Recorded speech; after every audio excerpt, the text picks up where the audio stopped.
Drejtori i ri i Policisë së Shtetit, Skënder Hita, ka marrë zyrtarisht detyrën mbas betimit përpara drejtuesve të lartë të qeverisë dhe strukturave policore, duke nisur kështu mandatin e tij 5 vjeçar në krye të institucionit të rendit.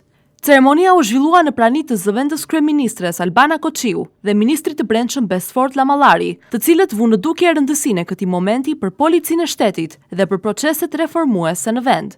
Në fjalën e tij, ministri Llamallari vlerësoi procesin e përzgjedhjes si transparent dhe të bazuar në merit, duke nënvizuar se drejtimi i institucionit ish besuar një figure me integritet dhe përvojë të gjatë në polici.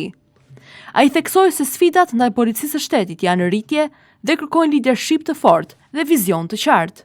Roli juaj është i qartë, të forconi më tej profesionalizmin, të thelloni luftën kundër paligjshmërisë dhe të garantoni që Policia e Shtetit të mbetet një institucion në shërbim të qytetarëve dhe jo mbi ta. Sipas ministrit, roli i policisë është thelbësor drejt integrimit evropian dhe konsideroi sigurinë publike dhe forcimin e shtetit të së drejtës si element kyç të këtij procesi.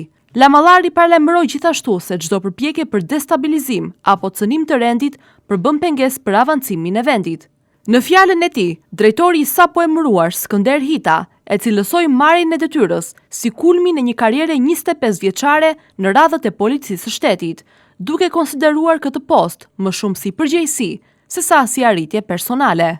Në nderin tim personal, betohem për të mbajtur me nder flamurin e Policisë së Shtetit. Ai evidentoi si prioritet kryesor forcimin e luftës kundër krimit të organizuar dhe korrupsionit, rritjen e sigurisë në shkolla, garantimin e rendit publik në të gjithë vendin, si dhe modernizimin e policisë përmes teknologjisë, përfshirë projektin Smart City. Lufta pa kompromis kundër krimit të organizuar dhe korrupsionit duke filluar dhe nga radhët tona.